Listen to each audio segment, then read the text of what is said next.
OK, so first of all, we're going to look at a bit of foam rolling. Hi, Suzanne. Hi, Suzanne. Hey, Suzanne.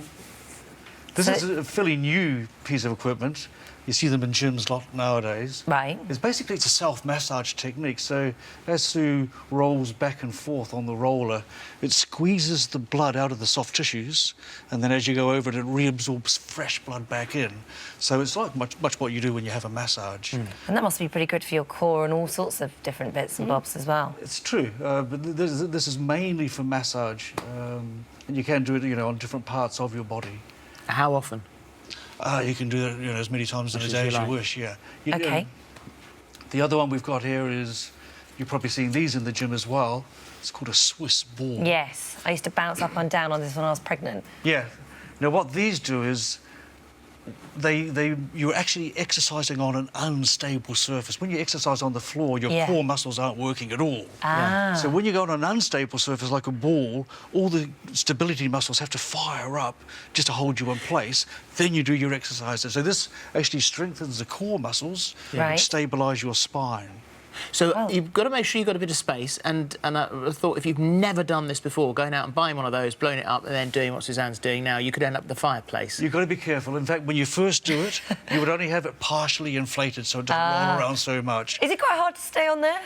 No, not. It's all right. No, it's good. Sue's done it before, Mike. She's an expert. She's an expert. OK, good. So that's a Swiss ball, foam rolling. Right, bed. That sounds more like my sort of thing. How does the bed help? Well, because we spend a third of our life in bed, sleeping positions can affect one's back. I see. So if you're laying on your back, sometimes you've got a spare cushion. If you just put it under your knees and your calf muscles, that sort of flattens the back and takes the pressure out of the lower back muscles. Oh, OK. Then if you were laying on your side, if you put the pillow between your legs, this stops the sort of hip over-rotating. Right. So that's a good way to sleep if you're laying on your side.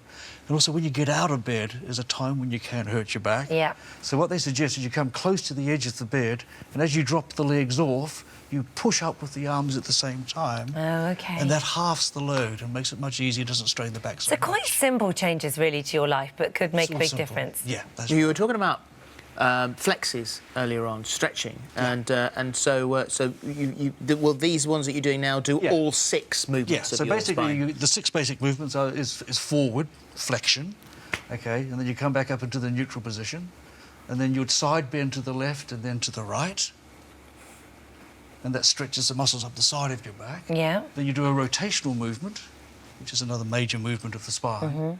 And then the last one we do is extension, which is arching backwards. Now, we always suggest that when you do a backward bend, it's always good to do a forward bend afterwards. To sort of balance it out. Yeah, because the extension's the only movement that actually compresses structures rather than opens them. So if you do nothing else, if you got out of bed in the correct way and stood up and did those spine stretches, that would make a big difference, would it? Yeah, you can even, those 6 stretches we saw standing up, you can do them while you're lying down or even while you're seated.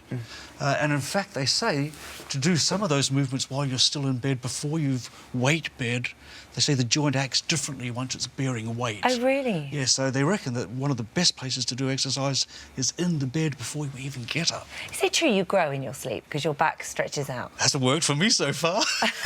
I've just heard that once. I thought that when you were sleeping, because everything all realigns, you do get a bit taller. Compressed, and I suppose they rehydrate when there's no... By like a millimetre or something. Not noticeable, I don't think. Yeah. I'm 6'1" in bed. OK. Steady. The back plank.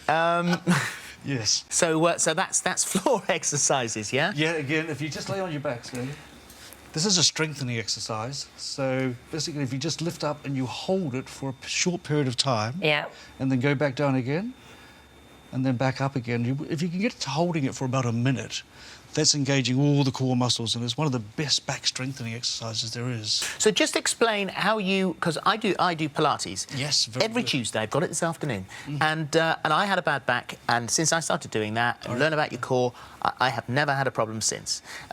But when people mention their core, how do you engage your core? How do you know what your core is?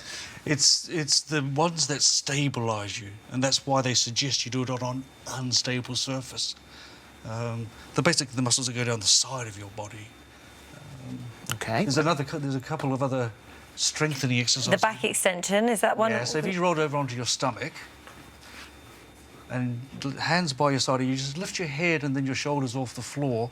You can see the muscles in the lower back are contracting. Okay, then back onto the floor again, and then back up.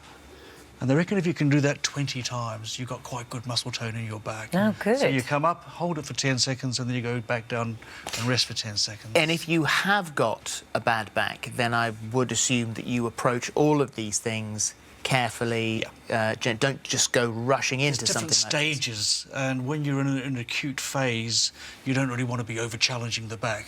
So really, once the pain starts to settle, is a good time to introduce exercise, and the key is to introduce it gradually.